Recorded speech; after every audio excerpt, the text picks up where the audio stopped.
नमो ज्ञानेश्वरा नमो ज्ञानेश्वरा। निवृत्ती उदारा सोपानदेवा। मुक्ताबाई नमो त्रिभुवन पावनी।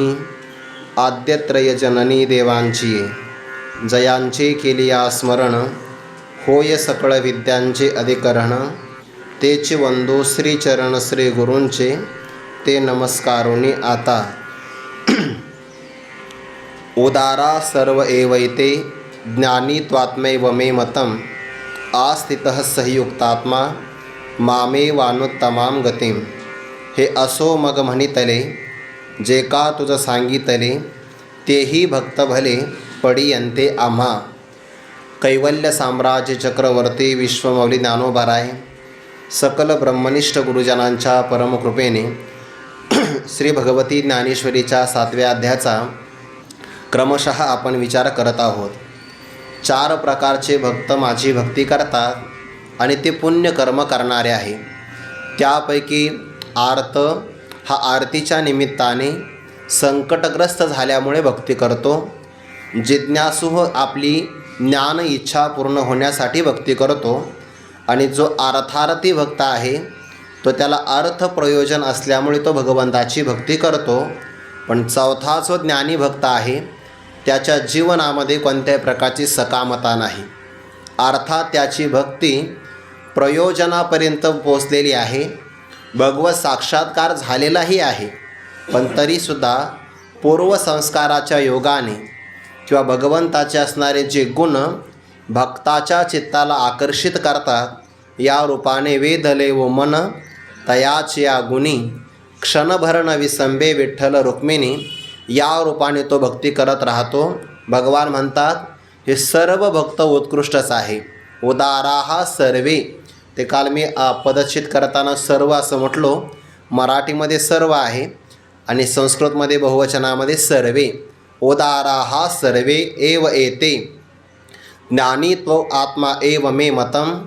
आस्थितः संयुक्तात्मा माम एव अनुत्तमां गतिं। सर्वच्या सर्व प्रकारचे भक्त अतिशय उत्कृष्ट आहे, परंतु त्यातल्या त्यात ज्ञानी भक्त मात्र माझा हा आत्माच आहे। कारण त्याने सगळ्या प्रकारच्या अंतकरणाच्या वृत्तीचा सर्व एका ठिकाणी एकत्रित करून समाहित चित्ताचा होऊन एका भगवंताच्या पलीकडे जगतामध्ये प्राप्तव्य अशी कोणती चांगली गती नाही।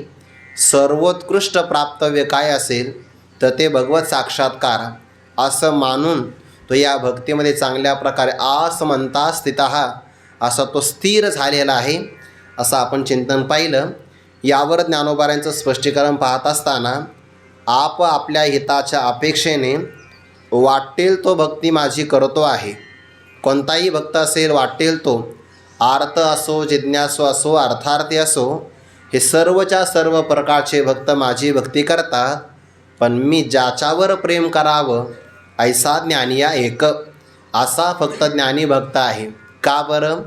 कारण भक्ताच्या जीवनामध्ये सकामता जर आली तर त्याचं भगवंतावर फार ऋण होत नाही, आणि निष्कामता जर आली तर त्या भक्तिप्रेमाचं भगवंतावर कर्ज झाल्याशिवाय राहत नाही।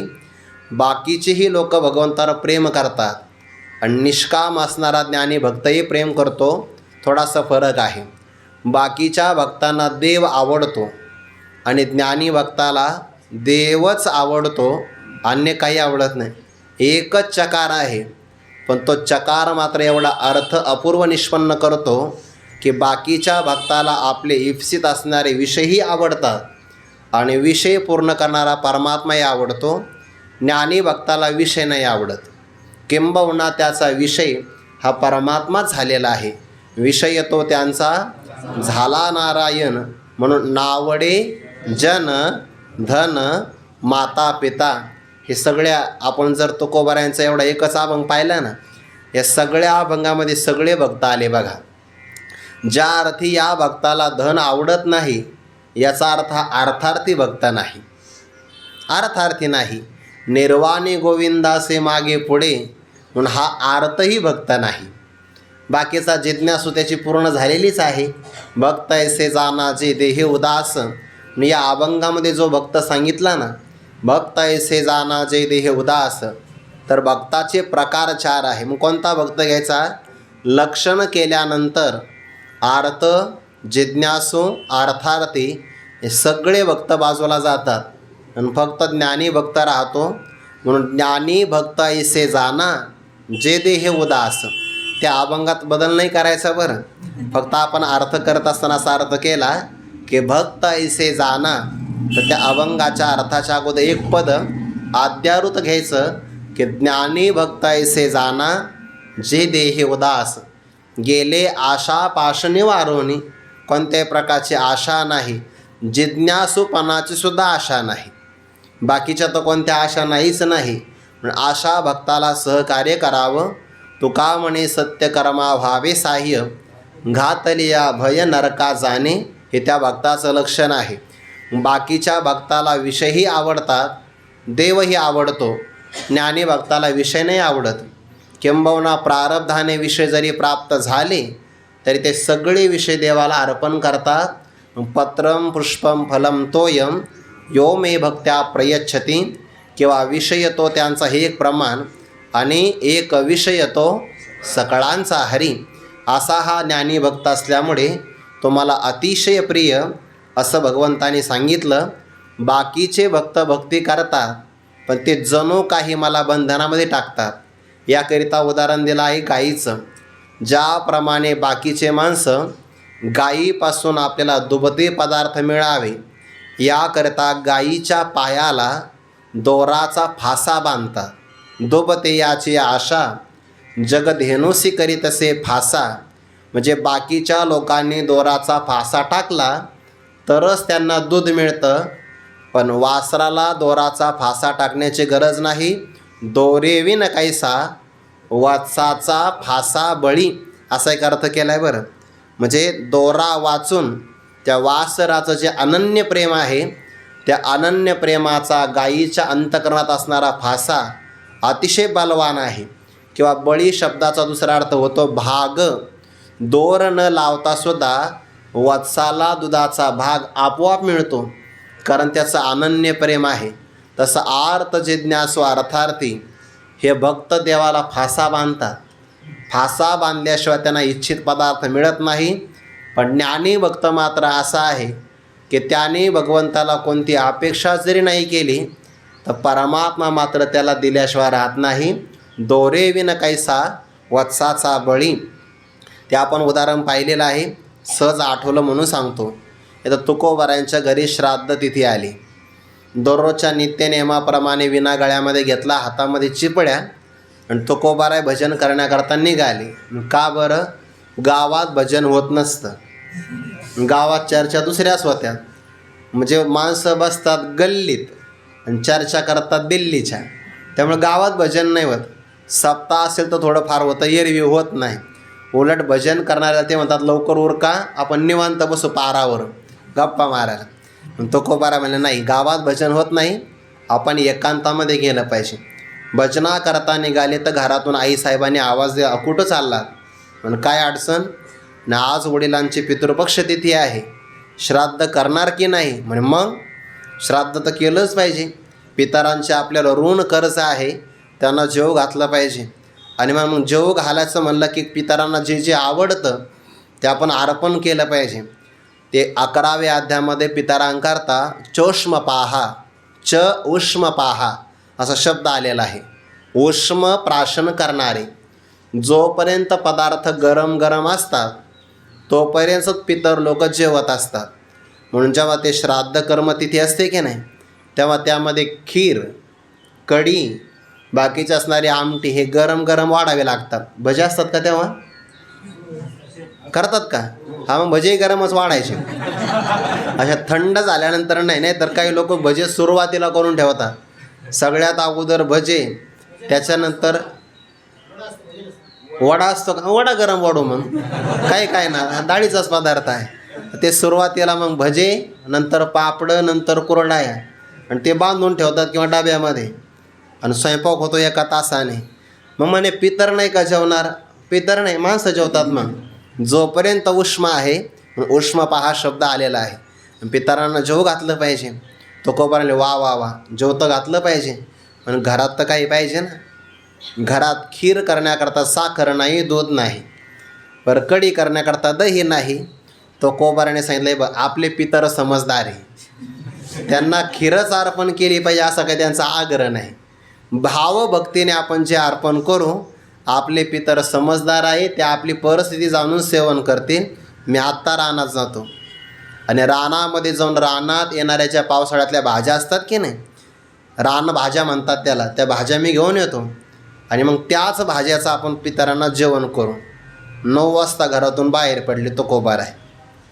एका शेतकऱ्याचं काहीतरी काम चालू होतं ना, त्याला लक्षात आलं की सायंकाळी भयंकर पाऊस येणार आहे. तो कोबारा थोडी सोंगण्याला मदत करावं, सोंगणी करायची आहे, मी तुम्हाला 2 गव्हाच्या पेंड्या देतो. तो कोबाराने वा वा वा काय देवाची कृपा आहे, 2 जर गव्हाच्या पेंड्या मिळाल्या तर घरी जाऊन कांडण करू आणि त्याच गव्हाची लापशी काहीतरी करू पितरांसाठी.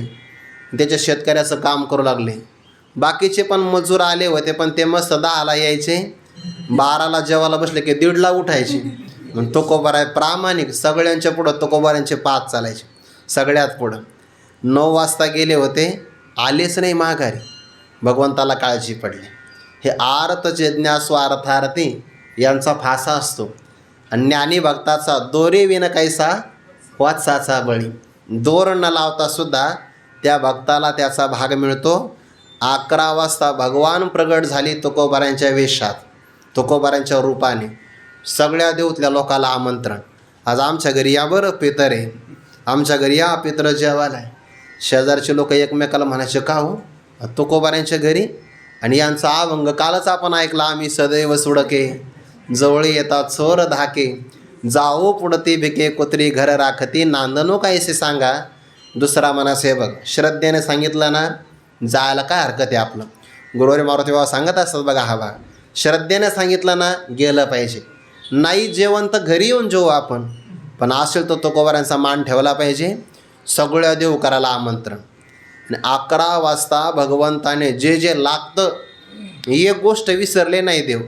जिऱ्यापासून तर मिऱ्यापर्यंत, हळदीपासून तिखटापर्यंत, मिठापासून पिठापर्यंत, तेलापासून तुपापर्यंत, मी सगळी यादी नाही सांगत, मग संशय घ्या तुम्ही माझ्याकडं, हे याला यादी येते का काय. आता मी इथून पुढं स्वयंपाकाचं सांगणार नाही पाठात जास्त, मग ऑर्डर आल्यात काय करता आपल्याला. सगळं पाहिलं ते जिजाबाईंनी गाठोडं सोडून. बाई काय संसारातल्या गोष्टी आणि बिनचूक आणल्या आणि प्रार्थना केली, आई मंगळाई यांच्या संसारात असंच लक्ष राहू दे. पांडुरंगाला नाही प्रार्थना, मंगळाईला. आणि मग सुगरण होत्या जिजाबाई. 11 वाजता स्वयंपाकाला प्रारंभ केला, 12 वाजता तर जेवण तयार झालं आणि मग अंगणामध्ये चटाया, सगळ्या देव करायला आमंत्रण. जिजाबाईंनी विचार केला यांना काही समजतं का नाही म्हणे, स्वयंपाक एवढासा केला, सगळ्या देव करायला आमंत्रण दिलं आणि भगवान वाढायला सुरुवात करतात.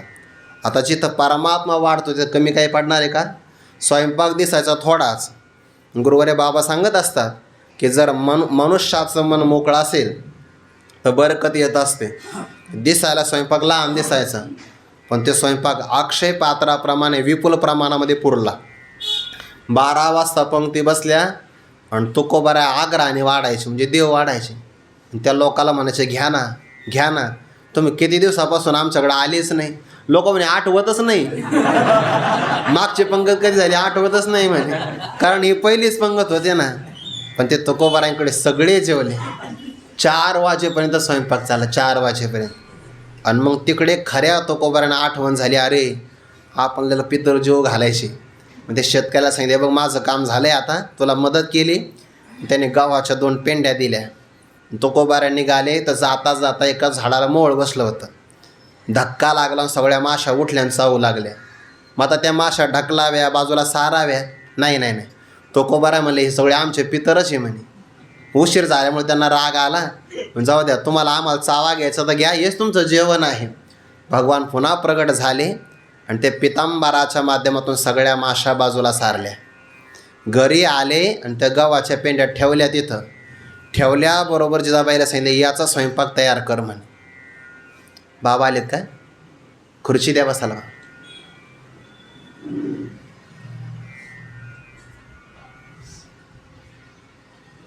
हा खुर्ची घ्या, खुर्ची.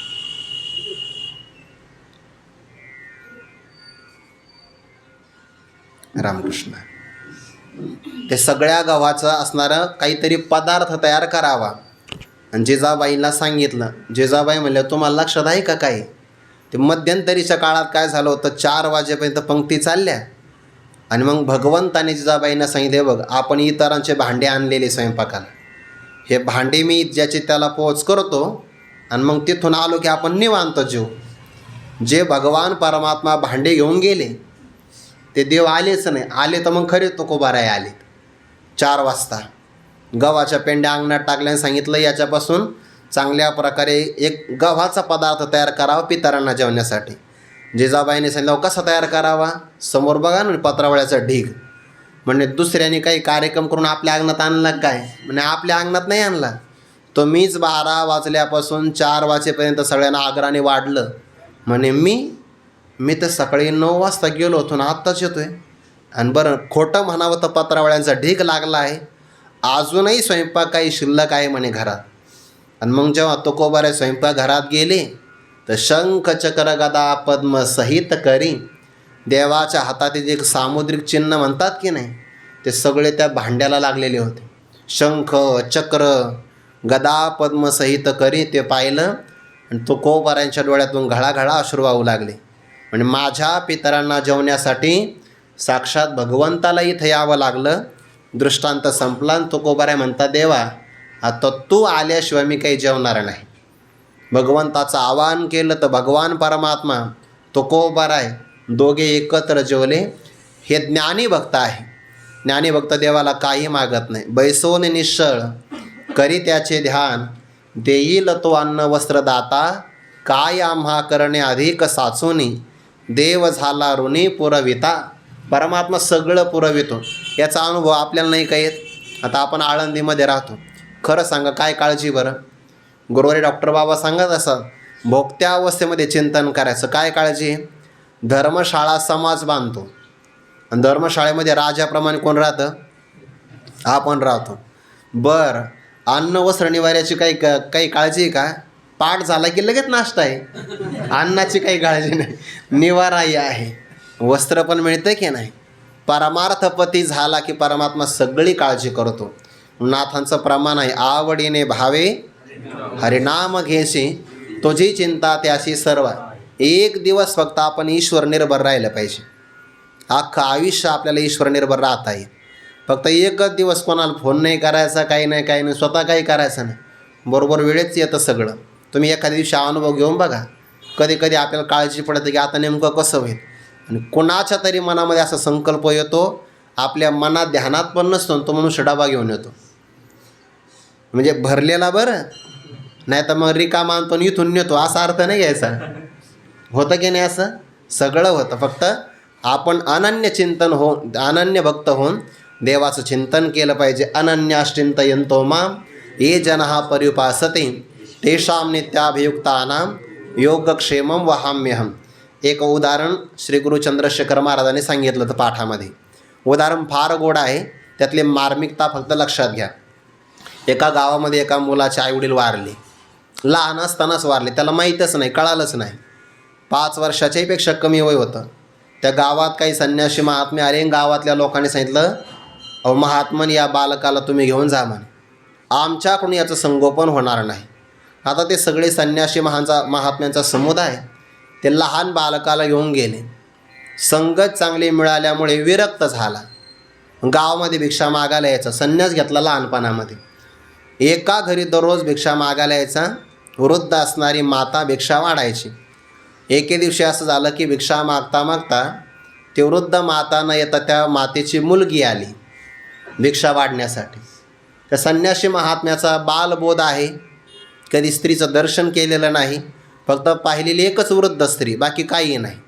त्या घरातून भिक्षा घ्यायची जायचं वनामध्ये. पण ते मुलगी आल्यानंतर तिला विचारलं बाई तू कोण आहे? पण तिने सांगितलं दररोज तुम्हाला जी भिक्षा वाढते ना ते माझी आई आहे आणि मी तिची मुलगी आहे. त्या बालकाने पुन्हा विचारलं इतर स्त्रियापेक्षा तुझ्या स्वरूपामध्ये काही अलौकिकता मला जाणवते आहे, सौंदर्य तुझं खुललेलं आहे आणि मग तू एवढी प्रसन्न का दिसते आणि इतरापेक्षा तुझं शरीरही वाढलेलं आहे, पोटाचा आकार वाढला.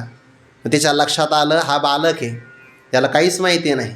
मग त्याने सांगितले बघा माझ्या उदरामध्ये माझा बालक आहे म्हणे, आणि त्या बालकाचं असणारं सौंदर्य माझ्या चेहऱ्यावर प्रगट झालं आहे. देवकीचे तेज दिशे जैसा सूर्य, कंसाचे हृदय जळत असे. प्रमाण आलं की नाही? त्या देवकी मातेचं असणार भगवंताचं तेज देवकी मातेच्या चेहऱ्यावर प्रगट होत होतं. आणि मग त्या स्त्रीने सांगायला प्रारंभ केला, उदरामध्ये असणारा जो बालक आहे ना, त्या बालकाचं तेज माझ्या अंगावर प्रगट झालं. पुन्हा त्याने विचारलं, तुझ्या उदरामध्ये बालक आहे? म्हणे हो. आणि मग त्याला भूक लागत असेल ना, म्हणून त्यालाही भूक लागते, पण त्याची भूक मला कळते म्हणे, त्याला डोहळा म्हणतात. मग त्या बालकाला जर भूक लागते तर पुरवठा कोण करतं? आणि मग त्याने सांगितलं, भगवंताने अशी व्यवस्था केली, जे अन्न मी खाल्लं त्या अन्नाचा रस त्या बालकाच्या उदरामध्ये जाण्याची व्यवस्था भगवंताने केलेली आहे. बरं म्हणे, एवढंच आहे असं नाही म्हणे, तो बालक जन्माला जर आला तर त्याच्याकरता दुधाची पण व्यवस्था माझ्या शरीरात तयार होते आहे. त्या असणाऱ्या बाल संन्यासी महात्म्याने ते मधुकरीचं पात्र ते सगळंच खाली ठेवलं. ते म्हणे उदरात असणाऱ्याची व्यवस्था केली. अजून त्याचा जन्म व्हायचाही आहे, तरी जन्माच्या अगोदर त्याच्या भोजनाची व्यवस्था केली. आणि मी तर जन्माला आलो आहे, माझी पण व्यवस्था कुठं न कुठं झाली असेल, आजपासून मधुकरीच बंद. काय परमात्मा पुरवित नाही, सगळं पुरवितो, ही त्यातली मार्मिकता आहे.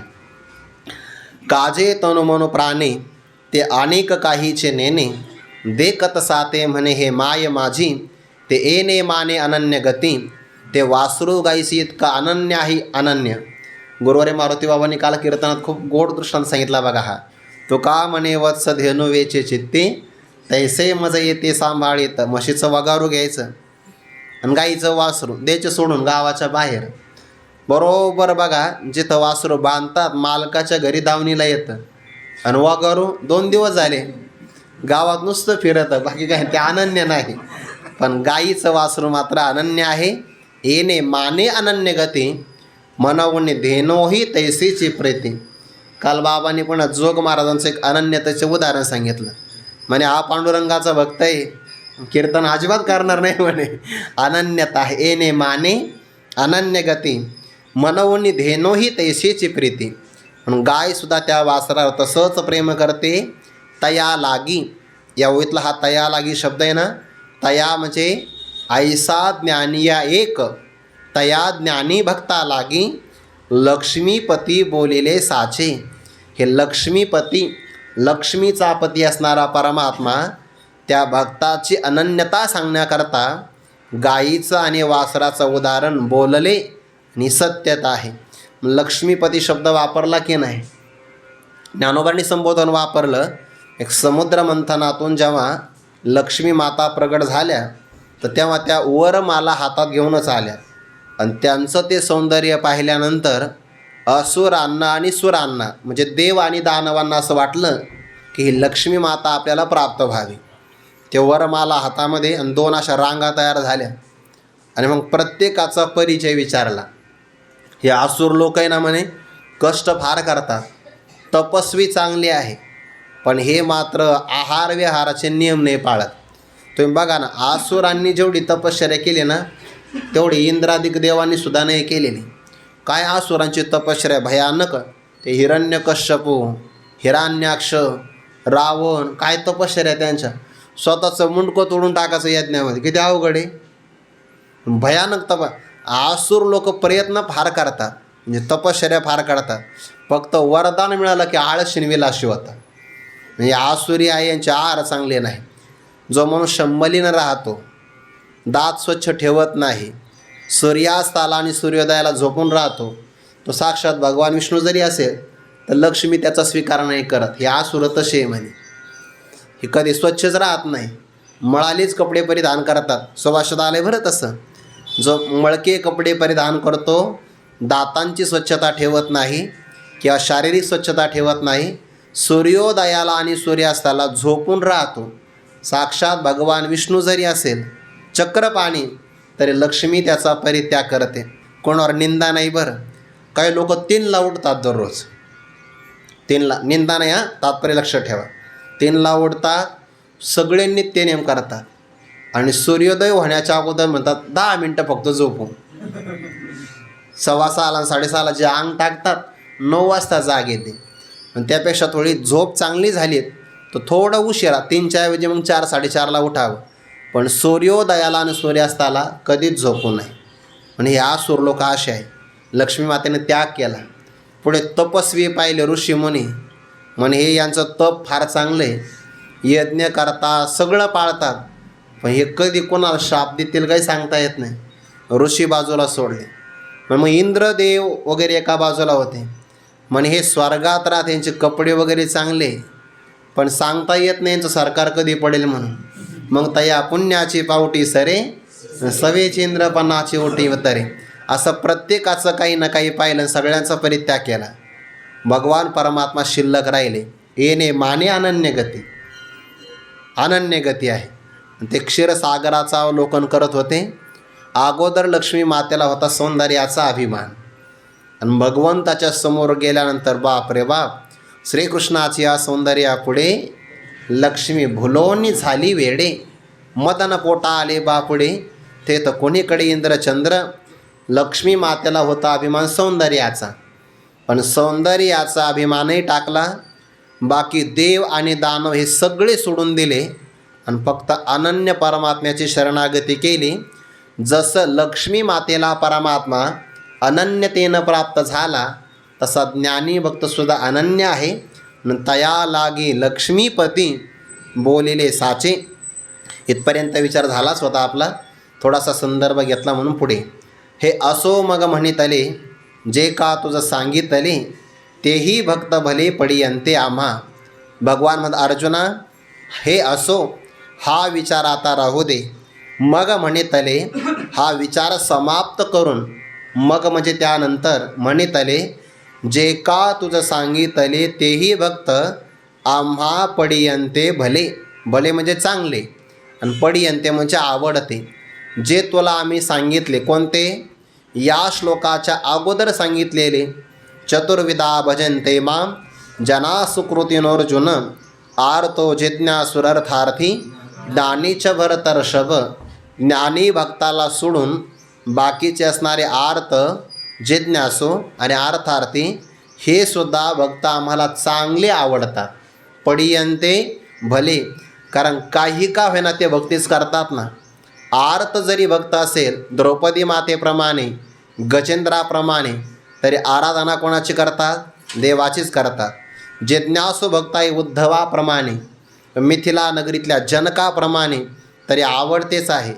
आणि अर्थार्थी भक्त ध्रुवबाळाप्रमाणे, सुग्रीवाप्रमाणे, विभीषणाप्रमाणे, तरीसुद्धा भगवान म्हणतात ते मला आवडतातच आवडतात. कारण त्यांची भक्ती वाया जात नाही. कोणत्या का निमित्ताने होईना ते भक्ती करतात ना. कैमुत्तिक न्याय सांगतो, जर भगवंताचा विरोध केला, द्वेष केला, तरी भगवान प्राप्त होतो.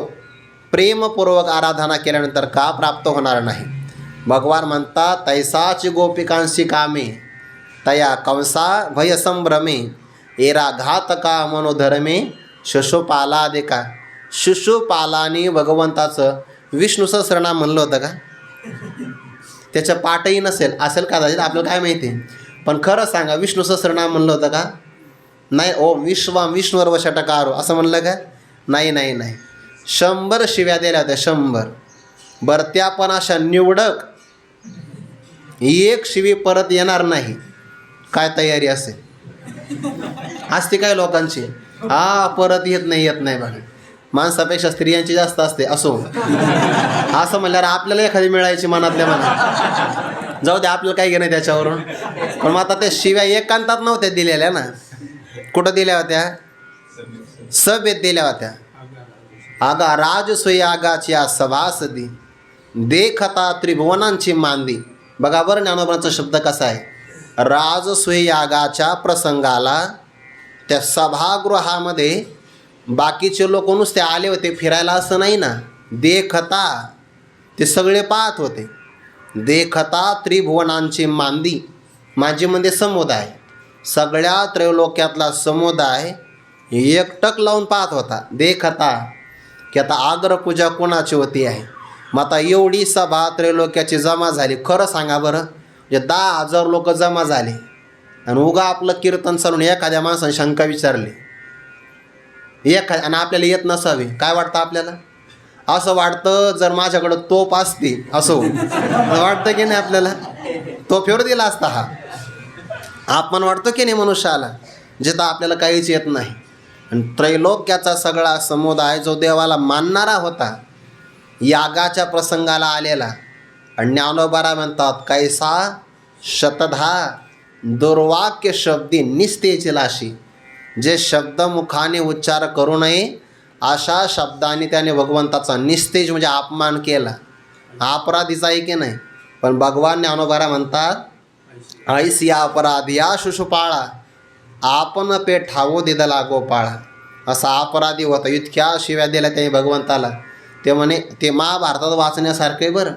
शिशुपालाचा प्रसंग भीष्माचार्याने अनुमोदन दिलं. तो म्हणला काय माहिती आहे का, भीष्माचार्यांचं वय झालं आहे म्हणे, त्यांना काय कळतं? पांडवांना काही कळत नाही म्हणे.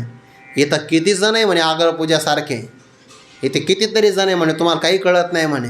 तुम्ही सगळे दडपणामध्ये देवाची पूजा करतात, आपल्याला हे मान्य नाही. सभेमध्ये मानला तो. आणि मग शिव्या द्यायला सुरुवात केली. म्हणे काय हो, ज्यांची आग्रह पूजा करतात त्यांच्या आईवडिलाचा पत्ता आहे का म्हणे? कोणी म्हणतात वसुदेव देवकीचा आहे, तर कोणी म्हणतात नंद बाबा यशोदेचा आहे. म्हणजे आईवडिलांचं निश्चित नाव सांगता येत नाही, त्याची आग्रह पूजा करतात. लहानपणात चोऱ्या केल्या म्हणे. काय म्हणे, एक शिंगरू मारलं तुम्ही पराक्रम सांगता, एक किरडो मारलं तर तो आगासूर मारला. असे त्याने फार लहान लहान नावं घेतली. काय नाही म्हणे, रिकामा गाडा होता, गाडा फेकून दिला, काय पराक्रमी अशा शिव्या दिल्या. काही नाही. पुढं जाऊन सांगू का म्हणे, याने रुक्मिणी मातेचं अपहरण केलं म्हणे. लग्नाचा विषय आला. का आला? याचं ठरलं होतं ना ते राग. मग ते काळाला सुरुवात केली. इतक्या शिव्या. भगवान म्हणे शिशुपाल सावधान म्हणे, 100 अपराध व्हायला जवळ आले बरं. चल रे म्हणे, तुला घाबरत नाही मी, तुला घाबरतो काय? किती झाले म्हणे शिव्या? भगवान म्हणे 95. आणि मग त्याने यादी वाढायला सुरुवात केली. शतधा दुर्वाक्य सिद्धी निस्तेजलाशी असा अपराधी होता शिशुपाल. पण भगवंताने द्वेषपूर्वक असणाऱ्या शिशुपालाला सुद्धा आपली गती दिली. मग अर्थ जिज्ञासू अर्थार्थी हे काही ना काही प्रेमाने देवाची भक्ती करतात की नाही, तेही भक्त भले पडियंते आम्हा. अजून दृष्टांत सांगतो, एक आठवला म्हणून. तुकोबाराई लोह गावाला गेली. तुकोबारांचे देहूपेक्षा जास्त कीर्तन लोह गावाला व्हायचे. तुकोबारांचे ते मामाचंच गाव, जास्त कीर्तन व्हायचे. बऱ्याचदा असं होतं बरं का, गावापेक्षा आपली गावाच्या शेजारी जास्त कीर्तन होता, घडतं असं. देऊमध्ये होतं एकादशीला वगैरे, पण लोह गावचे लोक जास्त कीर्तनाचे रसिक. ते शोभा कासार नावाचे भक्त, ते कीर्तनाला गेले की घरी येतच नसायचे. त्यांच्या धर्मपत्नीला थोडं वाईट वाटलं की माझ्या पतीचं प्रेम तुकोबाराने हिरावून घेतलं. अंतकरणामध्ये द्वेषभाव आला. महाराजांना सांगितलं उद्या आमच्याकडं स्नान आलं या सकाळी. काही हरकत नाही. रात्रीपासून पाणी तापवलं होतं. जुन्या काळामध्ये तांब्याचे भांडे असायचे मोठाले, त्याला डेग म्हणायचे बघा. त्यामध्ये लग्नाच्या अगोदरचे तुरीचं डाळीचं वरण शिजवायचे. पण आठवण्या म्हणून लग्नाच्या अगोदरचं सांगितलं जुन्या काळामध्ये. आणि तांब्यामध्ये शिजवलेलं आहे ते वेगळंच, त्याच्यामध्ये चव लागायची. बाकी पदार्थ नसायचे काही, फक्त हळद, थोडंसं जाडं मीठ. अनुभव आहे म्हणून सांगतो तो. म्हणजे त्याच्यात जेवलेलो आपण बऱ्याच वेळा गावाकडच्या अनुभव. आणि अशा याच्यामध्ये त्या डेगेमध्ये पाणी तापवलं, तांब्याचं भांडं मोठं, आणि ते पाणी त्याच्यात गार नाही काही नाही कारण तसंच ओतलं तुकोबारायांच्या अंगात. वरची सगळी त्वचा सोलून निघाली. पण तक्रार तिच्यावर नाही. जळे माझे काया लागला, ते सगळे रोमावळी जळून गेली. भगवान प्रगट झाले, पुन्हा शांत केलं तुकोबारानं. पण अपराध केला होता ना. आणि तुकोबारांच्या भोजनामध्ये थोडे विषारी पदार्थ टाकले होते. एवढा अपराध केला ना, भक्ताचा केला होता, देवाला नाही सहन झाला. लगेच त्या धर्मपत्नीच्या, शोभा कासारांच्या धर्मपत्नीच्या अंगावर हे मोठ्याले फोड उठाले. सगळ्या अंगाचा दाह होऊ लागला आणि ती रडू लागली. प्राणांतक वेदना होऊ लागल्या. आणि मग पुन्हा रामेश्वर शास्त्री त्या घरी आले. शोभा कासार महाराजांनी सांगितलं तू काहीतरी अपराध केला म्हणे. आणि हो, तुकोबाराने गरम पाण्याने उकळत्या पाण्याने स्नान घातलं, आतापासून तुझा त्याग म्हणे. मग रामेश्वर शास्त्री त्या घरी आले आणि मग तिने सांगायला प्रारंभ केला. म्हणजे महाराज, माझ्या अपराधाची शिक्षा मला मिळाली मान्य आहे म्हणे मला, की उकळतं पाणी मी तुकोबारांच्या अंगावर टाकलं, पण पुढं ऐका म्हणे, मला न्याय पाहिजे. उकळतं पाणी वापरलं हे मला माहिती आहे, मग मी स्नान कोणाला घातलं? तुकोबराने घातलं ना म्हणे. जाऊ द्या म्हणे उकळतं का पाणी असताना, पण स्नान तुकोबराने घातलं, मला स्नानाचं पुण्य मिळालं पाहिजे. उकळत्या पाण्याची तर वेदना मला होतेच आहे म्हणे. बरं, विषारी पदार्थ खाऊ घातला, जाऊ द्या म्हणे विष सोडून द्या, पण खाऊ कोणाला घातलं? तुकोबरायांना. मला त्या सेवेचं पुण्य मिळालं पाहिजे. आणि मग तुकोबरानं जिथं स्नान घातलं, त्या स्नान घातलेल्या जागेवरचा जो काही ओला चिखल होता तो अंगाला लावल्याबरोबर सगळ्या वेदना नाहीशा झाल्या. हे उदाहरण फक्त तुकोबरांच्या या बाबतीतच घ्या बरं. तुम्ही काय असा प्रयोग करू नका एखाद्या महात्म्यावर. असं नाही. म्हणजे काय, जर द्वेष केला भगवंताचा तरी स्वरूप प्राप्ती आहे. आणि तुकोबरासारख्या महात्म्याची या भक्तीने जरी द्वेषपूर्वक भक्ती केली तरीसुद्धा भगवान परमात्मा निवारण करत असतो. या रूपाने संत निवारण करतात, देवाला राग येतो मात्र. हे असो मग म्हणितले, जे का तुझं आम्ही सांगितले, तेही भक्त भले पडियंते आम्हा. ते सुद्धा भक्त आम्हाला आवडतातच. बाकीचे आवडतात, पडियंते भले, पण ज्ञानी भक्त मात्र अतिशय आवडतो. की ते जितका आपल्याला आपला आत्मा आवडतो तसाच माझा ज्ञानी भक्त आत्मा आहे. शब्द आला बघा, आता हे पुढचं वर्णन आहे ना. बाकीच्या भक्ताकरता एकच ओवी आली. हे असो मग म्हणितले, जे का तुझं सांगितले, तेही भक्त भले पडियंते आम्हा. परी, आता पुढच्या 3 ओव्या ज्ञानी भक्ता करता. परी जाणून या माते, जे पाहो विसरले मागवते, जैसे सागरा येऊनी सरिते मुरडावे ठेले. परी जाणून या माते. जाणणं इथं जिज्ञासा नाही बरं, हा ज्ञानी भक्ताचा विचार आहे. ज्ञानी भक्त हा अगोदर जिज्ञासूच असतो. क्रम जर लावला आपण की अर्थ, अर्थार्थी, जिज्ञासू आणि ज्ञानी, असा क्रम लावतो तो चढता क्रम. श्लोकात कोणता आला? अर्थ, जिज्ञासू, अर्थार्थी. तर मधुसूदन सरस्वती म्हणतात जिज्ञासू भक्त हा कधी अर्थ पण होऊ शकतो आणि प्रसंगाला अर्थार्थी पण होऊ शकतो, फक्त त्याचा भाव वेगळा आहे म्हणून तो मध्यंतरी ठेवला, असं त्याने चिंतन केलं आहे. पण जो अगोदर जिज्ञासू आहे तो उद्याचा मात्र ज्ञानी भक्तच आहे. तो ज्ञानी भक्त जाणतो कोणाला? तो बाकी संसाराला जाणत नाही. जाणून या माते, तो मला जाणतो. आणि मला जाणल्यानंतर जे पाहो विसरले मागवते, मागवते म्हणजे माघारी. 2च गोष्टी आहे. मध्यंतरी हा मानव आहे, जीव आहे. मागे आहे संसार आणि पुढे आहे परमात्मा. एकदा परमात्म्याला पाहिलं की पुन्हा ते मागं संसाराकडं पाहतच नाही. याला जसं की 6व्या अध्यायामध्ये ओवी आली की नाही, इंद्रिय ग्रामोनी निघाला, आस्तीची वाटा लागला, आत्मसिद्धीची पुढीला नगरा यावया. आत्मप्राप्तीचं नगर जर पुढं असेल आणि मागून जर तो निघाला असेल तर याचा अर्थ देहाचं, संसाराचं आणि इंद्रियांचं गाव हे मागं असलं पाहिजे. आणि एकदा परमात्म्याला पाहिलं की पाहो विसरले मागवते, पुन्हा ते मागं पाहत नाही, म्हणजे संसाराकडं पाहतच नाही किंवा आपल्या शरीराकडं, इंद्रियांकडे, विषयांकडे, कोणत्याही प्रापंचिक पदार्थाकडे ते पाहत नाही. कारण का?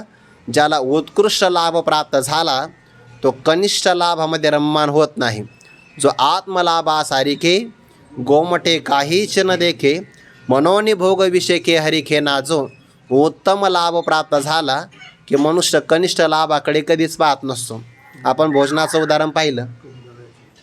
सांगे कुमुददळाचे ताटे, जो जेविला चंद्रकिरणे चोखटे, तो चकोर काय वाळवंटे चुंबित असे. कुमुददळाचेनी म्हणजे कुमुदिनी आहे, कमळाचं पत्र, आणि त्या पत्राच्या असणाऱ्या ताटावर शुद्ध चंद्रकिरणाचं ज्याने भोजन केलं आहे, असा चकोर वाळवंटातले कोरडे असणारे खडे, वाळूचे खडे चाखत असतो का? अजिबात चाखत नाही. जाणून या माते, त्यांनी जाणला आहे परमात्मा स्वरूपाला. आता हे जाणायचं म्हणलं की याला प्रक्रिया आहे बरं. ते ज्ञान पैगा बरवे, जरी मने आथे आणावे किंवा जाणावे, तरी संताया भजावे सर्वस्वेसी. जे ज्ञानाचा कुरुठा ते तर सेवा हा दारवंटा, तो स्वाधीन करी सोबटा ओळ गुणी, तनु मनो जीवे चरणांशी लागावे, आणि अगर्वता करावे दास्य सकळ. मग अपेक्षिता आपुले, तेही सांगतील पुशिले, जेने अंतकरण बोधले संकल्पा नये, किंवा संतास व्यवसता योगज्ञानी पैसता गुरुचरण उपासिता वैराग्यसी येनेची सत्कर्मे अशेष ही अज्ञान विरमे जयाचे अहम विश्रामे आत्मरूपी हा भगवत प्राप्तीचा उपाय आहे. आणि मग श्रोत्रिय ब्रह्मनिष्ठ कृपाळू सद्गुरूंच्या मुखारविंदातून गुरुदेवांची केलेली भक्ती. आपल्याला परमात्मा भक्ती जर प्राप्त करायचं असेल तर श्री एकनाथी भागवतामध्ये भक्तिक एशम गुरुदेवतात्मा असा विचार आला आहे. आपल्याला गुरुदेवांची भक्ती नक्की केली पाहिजे, कारण त्यांच्या सेवेशिवाय परमात्म स्वरूपाची प्रेमभक्ती प्राप्त होत नाही. आणि गुरूंची भक्ती केल्यानंतर परमात्म स्वरूपाला जाणता येतं. तो असा जाणतो की पुन्हा संसाराला विषयच करत नाही. परी जाणून या माते ते जाणतात फक्त मला पाहो विसरले मागोते. ज्ञानोबारांची ओळी बघा 9व्या अध्यायामध्ये. जयांचे ज्ञान विशोनेने जाणीव मज एकातेची जाणे जया ऐसे लाभे तरी जिने येरवी मरण. त्यांचं ज्ञान परमात्म्यालाच विषय करतं, विषयाला विषयच करत नाही, जाणत नाही. अंतकरणातली ज्ञानरूप असणारी जाणीव फक्त परमात्म्याला जाणते. ज्याला असं जीवन प्राप्त झालं तर जगावंसं वाटतं, नाहीतर त्यापेक्षा त्याला मरण भलं वाटतं. म्हणून जाणून या माते जे पाहो विसरले मागवते मागवते पाहो विसरले ते शरीर भाव नासती इंद्रिय विषय विसरती जे सोहम भाव प्रतिती प्रगट होय. भगवंताचं सौंदर्य पाहिलं की मनुष्याला विसर पडत असतो. त्या गोपिकांच्या बाबतीत हा भाव आहे की नाही, विसरल्या कामधंदा नाही सासू सासऱ्याची मर्यादा कोण जावा त्या कोण ननंदा वृत्ती वेदली परमानंदावो पाहो विसरले मागोते. उदाहरण दिलं आहे, जैसे सागरा येऊनी सरिते मुरडावे ठेले. या पहिल्या ओळीमध्ये दृष्टांत सामान्य नदीचा आहे आणि पुढच्या ओळीमध्ये सिद्धांत सांगत असताना जे अंतकरणातली अनुभवाची गंगा घेतली आहे. बघा, जैसे ज्याप्रमाणे आता या अर्ध्या ओळीचा पुढच्या ओळीशी संबंध आहे. बरं, मागे सिद्धांत सांगितला ना, परे जाणवण्या माते जे पाहो विसरले मागवते. पुढचा दृष्टांत मागे पण लागतो आणि पुढच्या ओळीशी पण संबंध लागतो. जैसे सागरा येऊन सरिते मुरडावे ठेले. सागर आला एकदा सरिता प्राप्त झाली की मुरडावे माघारी फिरावं हे त्याचं बंद होऊन जातं. एका गंगोत्रीपासून निघाली तर बरोबर समुद्रापर्यंत जाते की नाही गंगा सागराला. सागराला मिळाली नाही म्हणे थोडंफार काही विसरले, चला मागं येते का मागं परत ती नाही येत. सागरा येऊनी सरिते मुरडावे ठेले तैसी त्याप्रमाणे अंतकरण कुहरी जन्मली जयाची प्रतिती गंगा मज मिनली.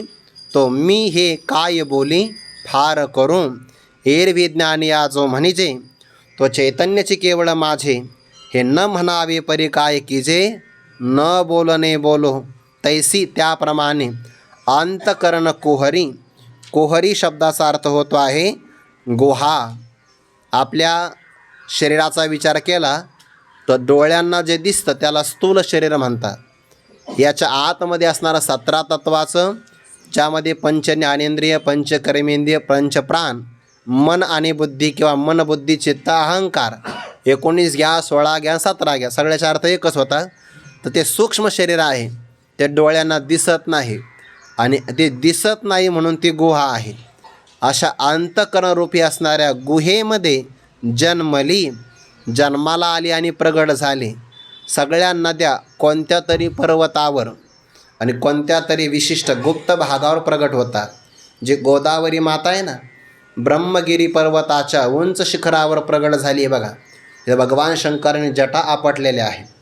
किंवा भगीरथ राजाकरता भगवान शंकराच्या त्या मस्तकातून म्हणजेच शिरोभागातून जटेतून भगवती गंगा प्रगट झाली आहे. तर तिचा उगम आहे गंगोत्रीपासून. तर या गुप्त स्थानातून नद्या प्रगट होतात. तसं भक्ताच्या अंतकरणरूपी असणाऱ्या गुहेतून एक वृत्ती प्रगट होते अहम ब्रह्मास्मी इति आकाराची. अंतकरण पण त्याकरता अंतकरणी शुद्ध असावं लागतं. बरं, ते शुद्ध अंतकरणामध्येच ही वृत्ती प्रगट होत असते. अंतकरणाच्या गुहेमध्ये प्रगट झालेली ज्ञानरूप असणारी जी वृत्ती ती जन्माला आल्याबरोबर जयाची प्रतीती हीच गंगा आहे. प्रतीती म्हणजे अनुभवते, अनुभव, पण त्याचा अनुभव देहाचा नाही. त्याचा अनुभव कोणता आहे? मी वासुदेव तत्वता, किंवा ऐसा ज्याचा अनुभव विश्वदेव सत्यत्वे. त्याच्या अंतकरणामध्ये प्रगट झालेली ज्ञानरूप असणारी वृत्ती ही प्रतीती गंगा मज मिनली. त्याचं ज्ञान, त्याचा अनुभव, अहम ब्रह्मास्मी, मी ब्रह्मच आहे, मी वासुदेव आहे, अशा रूपाने तो माझ्याशी एकरूप झाला. आणि मग एकरूप झाला, ऐक्याला प्राप्त झाला की पुन्हा तो संसाराला येतच नसतो. ज्ञानोबा याकरिता 15व्या अध्यायामध्ये उदाहरण देता, एकदा अग्नीच्या ज्वाळा जर आकाशात गेल्या तर ते परत मागं येत नाही. एका जणाने मिठापासून हत्तीनी तयार केले आणि म्हणे आपल्या गावातल्या नदीमध्ये पाणी कमी आहे, मग आपण या हत्तीनीला समुद्र स्नान घालू. घेऊन गेला समुद्रापर्यंत. 2-3 तास मनसोक्त स्नान घातलं. कुणाला? मिठापासून तयार केलेली हत्तीनी. ते समुद्रात गेले तर मागे येत असते का? नाही.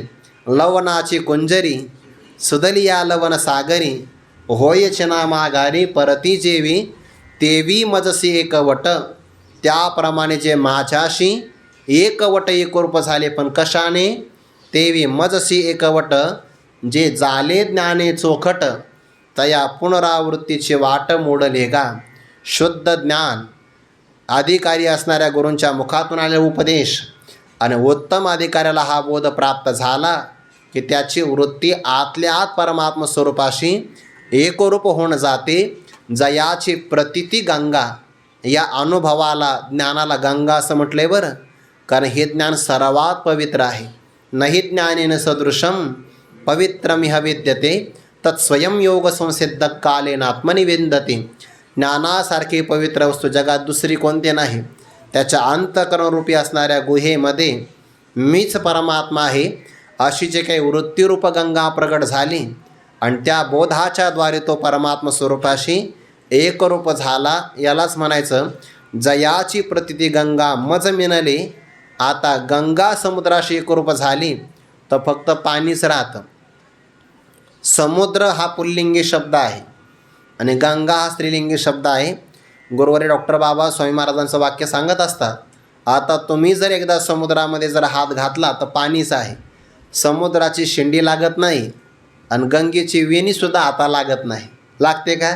नाही. फक्त व्यवहार आपण करतो आहे, फक्त पाणीच आहे. तसा हा ज्ञानी भक्त माझ्याशी ज्ञानाच्या अंगाने एकरूप झाला तर तो भक्त आणि मी देव हा सुद्धा भेद राहत नाही. फक्त स्वरूप अवशिष्ट राहतं. केवळ आत्मा परमात्मा शिल्लक राहतो. आणि बाबा एक वाक्य आणखी सांगत असतात, दिसतो तोही देव नाही, जो कळतो तोही देव नाही, उरतो तो देव आहे. दिसतो म्हटला की नेत्रेंद्रियाचा विषय झाला आणि तिथं तर डोळा जात नाही. मनाची नखी न लगे जेत बुद्धीची दृष्टी न रिगे, नेत्रेंद्रियाचा विषय नाही. बरं, कळतो तो वृत्तीज्ञानाचा विषय झाला. वृत्तीज्ञानाचा विषयत्व त्याला येत नाही. पण सर्वांचा निषेध झाल्यानंतर जे अवशिष्ट राहतं म्हणून उरतो काही नुरो निवरे जे काही का, पण त्याला म्हणतात परमात्मा. तो मला मिळाला तो भक्त, तो मीच झाला. आता तो वेगळा राहिला नाही, तो मी. हे काय बोली फार करू, तो मत स्वरूपाला प्राप्त झाला. हे फार बोली काय करू, या बाबतीमध्ये फार अशा प्रकारचं बोलणं काय करावं, कारण ही स्वरूपस्थिती शब्दामध्ये सांगता येत नाही. हे अनुभवाची जोगे नवे बोलायचे. दुसऱ्या बाजूने विचार केला तर एरवी ज्ञानी या जो म्हणजे ज्ञानी जो भक्त आहे ना, असं ज्याला म्हटलं जातं, तो केवळ माझे चैतन्यची, चैतन्य म्हणजे आत्माच आहे.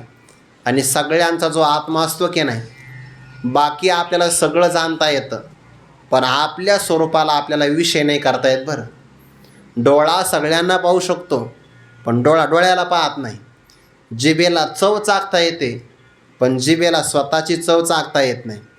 ते धारदार असणारी सुरी सगळ्या पदार्थाला कापते पण ती स्वतःलाच कापत नाही. अग्नी सगळ्याला भासतो, अग्नी स्वतःला चटका देऊ शकत नाही. जे ज्याचं स्वरूप असतं ते त्याला विषय होत नसतं, पण नाही म्हणण्याची सोय नाही. तसा हा ज्ञानी भक्त माझा आत्माच आहे आणि मग माझा जर तो आत्मा असेल तर माझा आत्मा मलाच विषय होत नाही, तो शब्दाने सांगता कसा येईल? गुरुवारी बाबा स्वामी महाराजांचं एक वाक्य सांगतात, अरे आमचा बोध जे तर आम्हालाच कळत नाही, आम्हाला विषय होत नाही, तो इतराला काय कळणार आहे? म्हणजे स्वसंवेद्य आहे, स्वयंप्रकाश आहे.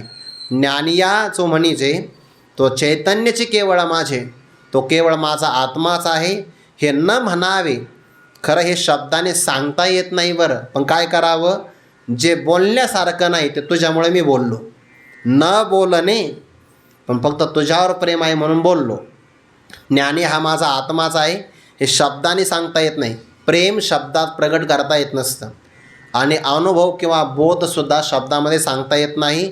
पण तुझ्यावर प्रेम आहे अर्जुना म्हणून पराकोटी सांगितली, याच्या पलीकडे आता सांगण्यासारखं नाही. ज्ञानी हा माझा आत्माच आहे म्हणजे काय? आत्मस्वरूप असणारा मीच ज्ञानी भक्त आहे, किंवा ज्ञानी भक्त म्हणजे परमात्म स्वरूप असणारा मीच आहे. हनुमंतरायाला विचारलं प्रभू रामचंद्राने. कधी विचारलं माहिती आहे का? जेव्हा भगवान परमात्मा वनवास संपून आले आणि अयोध्येचं राज्य करू लागले, सहज भगवंताने हनुमंतराला विचारलं, हनुमंता तू कोण आहे? हनुमंतराने मी कोण आहे म्हणजे वनवासामध्ये असताना तुम्हाला प्रश्न नाही पडला आणि आता मला विचारता मी कोण आहे? वा वा, म्हणजे काम संपलं की मी कोण आहे. पण ते बुद्धिमताम वरिष्ठम होते. त्यांनी सांगितलं, प्रभो तुम्ही जर मला विचारत असाल तुम्ही कोण आहात तर मग ऐका म्हणे. देहदृष्ट्या तो दासोहम, आत्मदृष्ट्या जीवदृष्ट्या त्वदंशकः, आत्मदृष्ट्या त्वमेवाहम इति मे निश्चलामते. तुम्ही मला प्रश्न विचारणार हनुमंता तू कोण आहे तर ऐका म्हणे. देहदृष्टीने विचारत असाल तर मी तुमचा दास आहे, दास्यत्व निकट हनुमंते केले. देहाच्या भूमिकेतून मी तुमचा दास आहे. जीव भूमिकेतून विचारत असाल तर मी तुमचा अंश आहे. आणि आत्मदृष्टिकोनातून विचारत असाल तर तुम्ही आणि मी एकच आहे. आत्मदृष्ट्या त्वमेवाहम त्वम एव अहम, तुम्ही आणि मी एकच आहे. काय उत्तर दिलं आहे? इथे मे निश्चलामते. एरवी ज्ञानी जो म्हणजे तो चैतन्याचे केवळ माझे. भगवान म्हणतात हे शब्दात सांगण्यासारखं नाही आहे, हे अनुभवाचं आहे, हे न म्हणावे असं खरं म्हणू नये बरं. नाहीतर मग आत्मस्तुती होण्याचा पुन्हा अपराध होईल ना माझ्याकडून. आपणच आपली स्तुती करायची असं होईल. हे न म्हणावे परी काय केजे, पण काय करावं? कधी कधी प्रेमात अपराधसुद्धा गणले जात नाही. न बोलणे बोलो, जे बोलता येत नाही शब्दाने ते सुद्धा मी बोललो, असा हा ज्ञानी भक्त आहे. आणि भगवंताचं त्याच्या एवढं का प्रेम? त्याचं कारण असा भक्त देवाला लगेचच्या लगेच मिळत नाही. स महात्मा सुदुर्लभ हा, भगवंताला सुद्धा फार प्रतीक्षा करावी लागते. ज्ञानोबारायांसारखे तुकोबारायांसारखे महात्मे मिळायला सुद्धा देवालाही वाट बघावी लागते. स महात्मा सुदुर्लभ हा. आणखीन काही चिंतन तो विचार आपण उद्या करू.